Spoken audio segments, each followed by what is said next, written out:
Hey there, welcome to my new podcast. My name is Raymond. I've been trying to do a podcast for the last couple of months, but I didn't had an idea on what I wanted to do it. But I feel now I have a good topic on what I can talk about. A quick introduction of myself for the people that are new to this podcast or they're just coming back from a future podcast that I will do just to check on how was the first episode. Just like I said, my name is Raymond. I've been playing video games since I could remember, been playing all types of genres. Then moving on to where I got introduced to League 2012. I played League since then up to this moment. I think League was a great game for me. I got a lot from League. Even the current job that I'm doing right now, it revolves League. I'm a coach on League at the site called Pro Guides. And also the first topic is going to be how can we fix League. But before we move on to that topic, everyone who is watching this video or podcast, you should ask yourself, does League need a fix, or you think League it's in a good state? And if the answer to that one it's in a good state, then you can click off this video and you move on. But if you think League could get better, then stick around, grab a drink, maybe you're working, and let's dial in. So the first topic that I want to talk about, it's going to be matchmaking. I feel like the matchmaking, it's one of the big reason why people tend to get tilted even before the game starts. You can make the argument that you don't need to pay attention to these numbers and such, which that's what I have done for the majority of part of my games.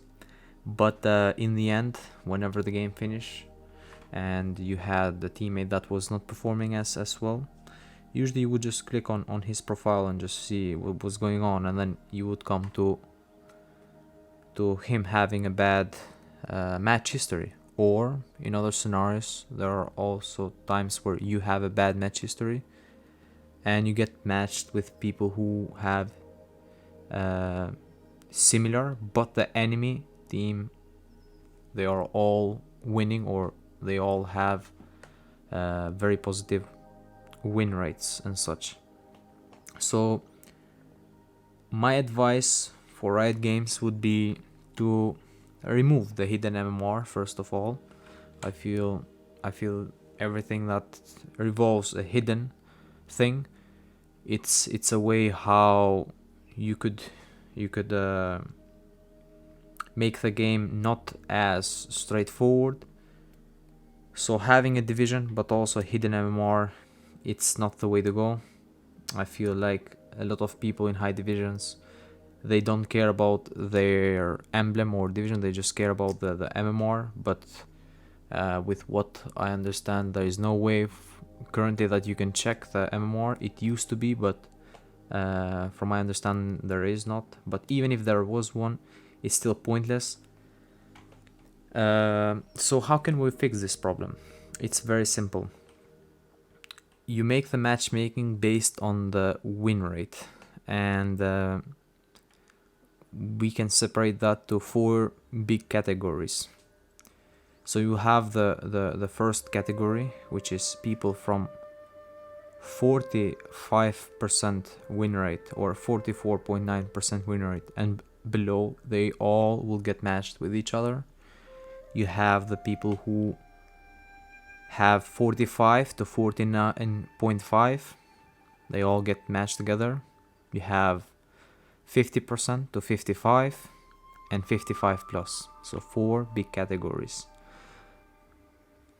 These this matchmaking would not come into the play until you win 30 games. So as soon as you win 30 games, then the matchmaking will be based on your win rate, because in the beginning it's so easy to move that percentage. Of course, the matchmaking should be based on the division first of all, but then after the division, the win rate should come in play, because there are again a lot of times where I might have, let's say, 45% win rate, and I'm getting matched against 55% win rate, and I don't think that's healthy for the game, and I'm just taking myself as an example, but that could also be a teammate in your game where he's just getting matched against a person who have that win rate. Not all the time the person with 55% win rate will win, that's again obvious, but still it's a disadvantage to begin with. But in a lobby where everyone has the 45% win rate, or in between 45 to 49, I think then it's just more fair. Why? Because everyone is getting matched based on their performance. I don't think they should be otherwise. There are a lot of times also whenever you are playing your own game, let's say you are Silver 2, and Riot would test you with these matchmakings. Test you how? In this sense. You would get matched versus Silver 4s, and that's a lose-lose scenario. Why is it a lose-lose scenario? Because if you win, based on versus who you are playing, you're not gonna get much LP, and if you lose, your MMR is gonna get guttered, and from there on it could lead to your account just getting doomed pretty much. But also it tests you by matching you again. If you were silver 2, you would get matched versus gold 3 and gold 4s, and if you win that, you would get more league points than usually, and if you lose that, you will not lose as much. But still, the idea of testing you in that sense, it should not be a thing. Why? Because it's a one game. If it is multiple games in a row, then I get it, because in the end, if you're silver 2, you should be able to beat silver 5s, but we are risking the MMR or your account for these tests. Meanwhile, with these win rates, it's more healthy. Why? Because in the end, you could be playing against the silver 4 as a silver 2 guy, but you are not gonna be able to lose the ability to just lose a lot of LP or to make your account doomed. But that's the first topic. Matchmaking, if we fix this thing, we can move forward to a more, again, healthy game, from the negative win rates, but also to the positive side. Why? Because there are multiple times where you could have 53% win rate, and you might be winning like 3-4 games in a row. Then you're like, okay, I'm in a winning streak, and then you can get to like 6 games when you're winning, and then you get matched against just literally Smurfs with 60 plus win rate, 60+% win rate. And again, that's not fair, that's not healthy, since you never know what division these Smurfs could be, really. And from that moment, you could lose, and then pretty much you're losing your win streak because of the matchmaking, rather than you actually losing the game. So that's why having these 4 categories, it's far better, and it's easier to just understand where you're at as a player. Now, of course, my ideas are gonna be a little bit strict, or a little bit like different from the usual way of thinking, but in the end, I think I have a good understanding of how the game should be played, and I would look forward to pay attention to what you guys are gonna write down on the comments. So moving on to the second topic, prioritizing skill over divisions on the patch notes. Now, a big deal. So we started with matchmaking, now we're gonna start to get deep into the gameplay, slowly, all the way to the end game. Why we need to prioritize skills in the patch notes. Now, cool and high mechanical champs will promote a healthy gameplay. Back in the day, we all used to watch Faker play Zed, Faker play LeBlanc. Used to watch all these streamers play like high level champions. I used to watch, of course, Goso play Vayne. I used to watch Forgiven play Lucian. So in high divisions, for majority of parts, a lot of champions, they required a lot of skill compared to what was being played in lower divisions. I remember watching a lot of junglers play Elise, play Lee Sin, and people in lower divisions, they also played stuff that were easy, but still they would just get inspirational of what they were watching into high divisions or into pro play, and they would try to mimic that and try to play just like that. But fast forward to now, of course there are champions with skill, but you have a lot of champions that do not require skill being played in the meta, being played in the high divisions. And right now it's not about what and how they play in high divisions, it's more about like what's just a way to play. You have the champion, for example, like Garen, being played in the top lane. You have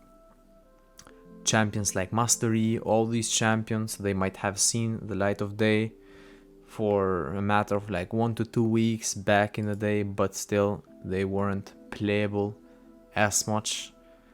You have champions, again, in bot lane now looking probably like Misfortune, of course, being picked here and there, but for the most part there were champions different from what is being played right now.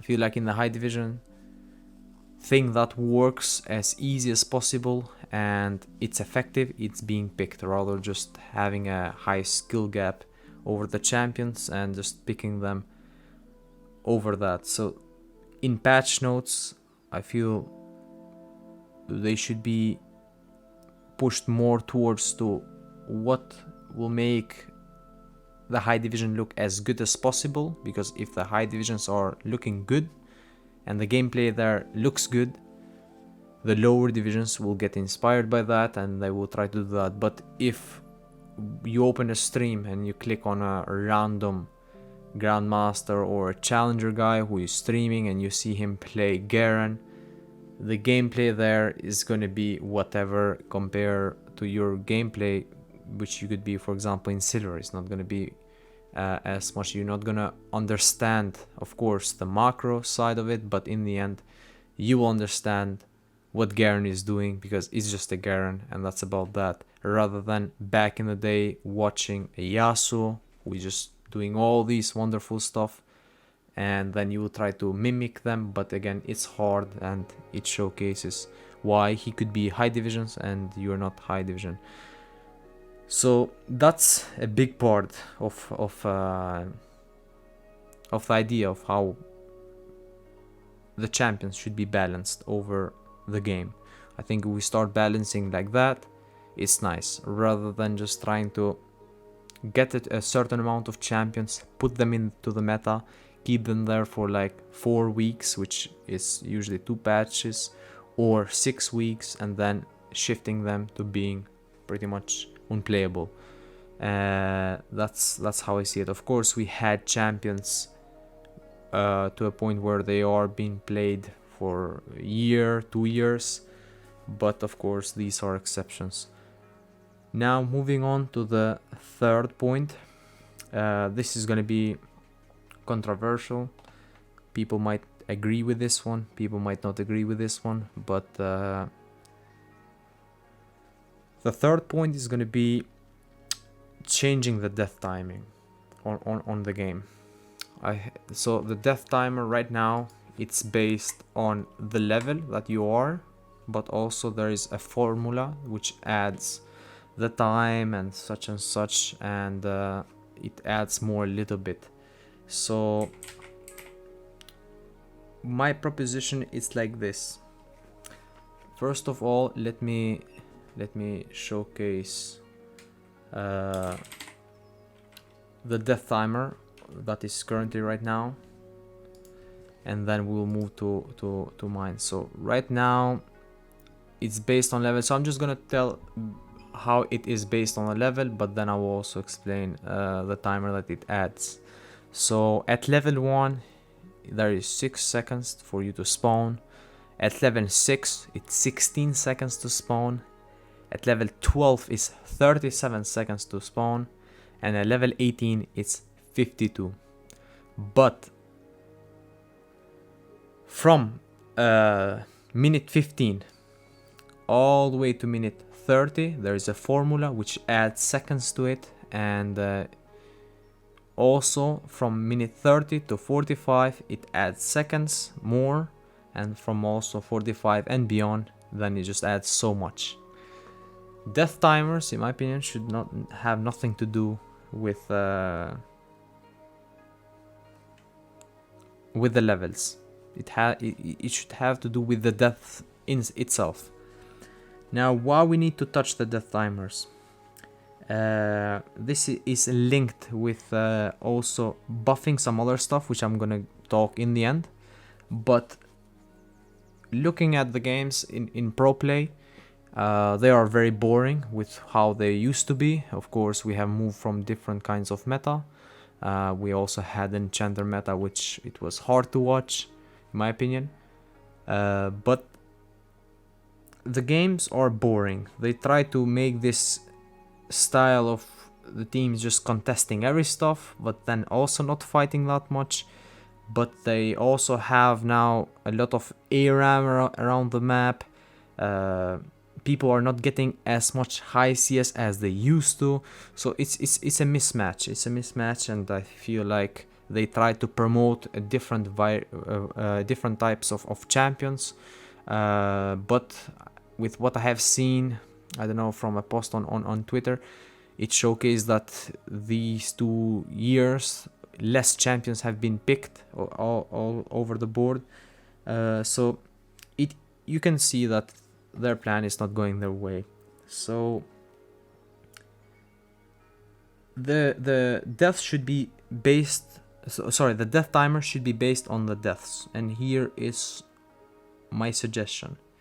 At the first death you have 15 seconds. Second death 20 seconds. Third death 25. Fourth 30. Fifth death 45. Sixth death 50 seconds. 7th death 60 seconds. 8th death 70. 9th death 80. 10 deaths 90, and then from there you add just 20 more. So when you look at this, you're like, wait, so at 6 deaths I'm gonna have like 50 seconds to wait? That's quite a lot. That's not quite a lot. Why? Because let's look again at this the current death timer that it is. So let's say 6 deaths that you're gonna do pretty much around like mid to late game, based on your gameplay. We all had bad games, but we also have good games, so we're just gonna let the 50 seconds or the 6th death around like, I don't know, 28 minutes, something like that.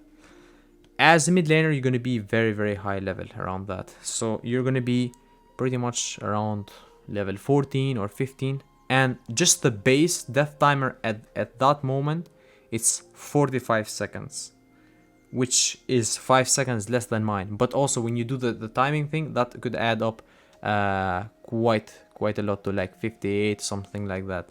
So it's not far off from that, but in the beginning it's better. Why it's better? Because you have a lot of times where you might be playing your best game. You could be a solo lane, or you could be also a bot lane, where you might be level 13 and you might be just like playing your best, having all the kills, your teammates might not be performing as well, and they kill you, and now you have to wait like 50 seconds. Why you're getting punished just as someone else who have died far more than you. That's not fair. That doesn't promote, again, a healthy gameplay. Why? Because the punishment should be based on the gameplay, not on a general mass. So you might be asking yourself, okay, this sounds interesting, but then that will promote a gameplay where people, they don't want to fight. Why? Because if they keep dying, it's going to be hard to play the game, and they would just try to play without us.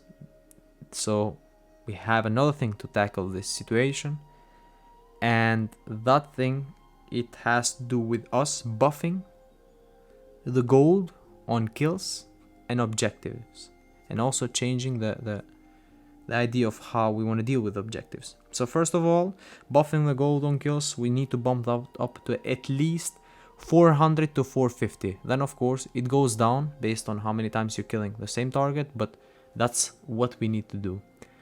I think that the gold on a kill, even right now, it's quite low to how much you're gonna get punished later on if you give a shutdown. But also compared to waves, it's quite low. The only thing that you're gonna benefit from that, it's you trying to do something after you get that kill. But a reason why we need to also buff the goal that we take from the kill, it's because I assume you also guys have been in a situation where you're playing your own lane, you kill the enemy, but the wave is not in such a good state, and the enemy pretty much has the home guards because of the early death, and then your wave is fucked, and then you're forced to recall, because if you don't recall, most likely you might have not as much good HP, so he will come and fight back. And then you're like, was it actually worth to kill that guy? Yeah, I have 300 gold more than him, or this component, this longsword maybe, extra compared to him, but he's now managing the wave quite well, and I could get ganked pretty much. Of course, there are workarounds from this, where it involves you controlling the wave from the beginning and such, but again, nothing goes as planned always. So again, buffing the kills on that one. And also the gold on objectives. On objectives such as Drake. I think Drake, it should give more gold. It should be a global gold, first of all. Having 25 gold as a reward right now, it's literally a joke. I think you taking a cannon, being rewarded more than just taking a Drake. And I know Drake will give everyone stats, which if you take the gold based on that, it's quite high, and of course with the scale of the game. But again, if we're gonna change the death timers, we should need things to counter that. And having Drake give global gold like it used to be back in the day, it's the best way. So those are two changes, but we're not gonna stop there, since this gameplay promotes a lot help to the team that is winning. We need to combat that as well, and we don't want also people to just play in the bot side of the map. So the first two Drakes, of course, are gonna give the same gold, but the third Drake, whoever has more Drakes at that point, so let's say you took whoever has more Drakes at the second one, which it also could be even, but let's say the team that is winning has 2 Drakes, the team that is losing get to choose what is going to be the Drake soul. If the Drake scenario it's even, so one team has 1, another one has 1, it will be based on first whoever it's more ahead in gold lead, pretty much. So that's how you can move forward. You can add extra factor it with moving forward. You can test this one out with heralds, adding to that part. So if a team had 1 Drake and the other team had the other one, whichever team had the first herald will not choose the Drake, that the other team will choose the Drake, because again that seems to be also the losing team in objective wise. So that's how it should go to counter this part of the team that is being behind, not being able to fight that much. But again, we don't want to make the game be played only bot side. So in the top side, we need to add a third herald. But here's how the heralds should behave. The first herald is going to be the strongest one, where you can use it, and whenever you hit the tower, of course, it's going to do the same amount of damage as is currently right now, but it will stay with a lot of health.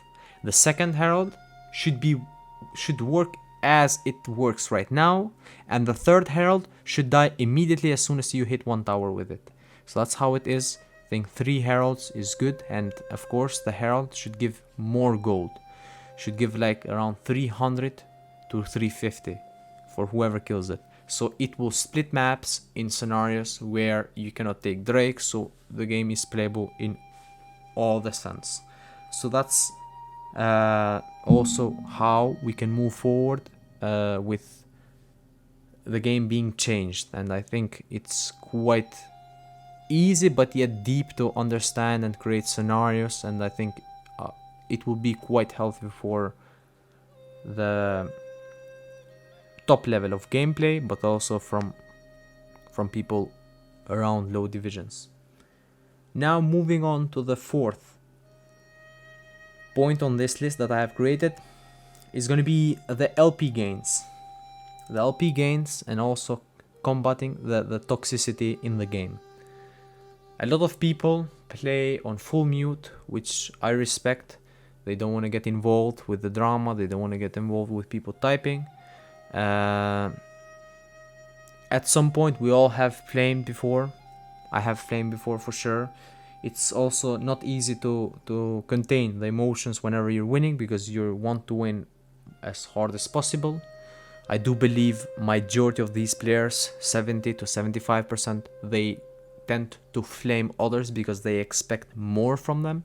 They have a certain level of expectations, and when a solo queue member do not meet these expectations, they tend to flame them. I don't think a person flame another person because they just want to hate on them. On this 75 or 70% of the players. Then you have the 25% players where they might not have a good day or whatever, and they just want to bring others down. So that's how I see it. But either way, how can we combat this? Riot has tried to combat this by just like chat, muting or whatever, and I don't think has worked that well. Of course, now you can play without chat and such things. You can also get chat banned, but in the end, this is a team-oriented game, and communication, it is key. It is key, because if it wasn't key, then it should not be a team-oriented gameplay. So here is how we should deal with it, and it's quite simple. So the LP that you're gaining should be based on your honor, on the honor that you have as a summoner. At level 2 honor, you should get plus 15, minus 15. Honor level 3, plus 16, minus 15. Honor level 4, plus 17, minus 15. And honor level 5, plus 18, minus 14. If you are honor level 1, you get plus 14, minus 15. And if you are level 0, or you are pretty much, you had just lost all the honor, minus 13, sorry, plus 13 and minus 16. That's how we move forward. Now you can make the argument of people creating fake positivity and trying to play for the honors, but in the end it's better than people trying to just type with numbers, trying to just flame and trying to just create an unhealthy place. I think people should look, of course, to try to get honor up to the levels, and that should be rewarded in a sense. For people who tend to not care that much and they don't flame others, but they also don't care about this one, still it's healthy to just move on and just climb with the same amount of LP as you lose, because in the end Riot creates this fake illusion where every season it drops you 5 to 7 division below where you started or where you were last season as a peak, and you have to do that marathon again up. Meanwhile, you're getting more LP than you're losing, and you usually can go to the same place where you started with a negative win rate, which it doesn't make sense. So having that part of like plus 15 and minus 15, it's easy. In the start of the season, you just get dropped like 2 to 3 divisions below just to prove yourself that you were worth to get to where you started, and you can climb forward. So that's how the climb should work, I think, or not the climb, but that's how the toxicity should be fought, rather than just like muting all and just playing like if you were playing an offline game. Now moving forward to my last point on this list is going to be the rewarding system. From my experience working at the current job that I work, a lot of people tend to play at the start of the season for, of course, obvious reasons, a little bit towards the mid-season, and also a lot towards the end. So September, October being one of the most played months, and November when the season ends, or the start of November. They have tried to combat this and trying to fix this by adding splits, which I respect. I think it was nice, but the rewards are not as compelling. I don't think it's as nice. I suggest we keep the same style. I don't think we should have multiple seasons at a year. I like what Riot has done with these seasons, but we need to add more rewards. More rewards in which sense? In the sense that, let's say you just started this season right now, doesn't matter what you were last season, and you got placed gold 4. You hit gold 3 for the first time, you get a random skin shard. You hit gold 2 for the first time, you get a random skin shard. You get back to gold 3 and back to gold 2, you don't get anything.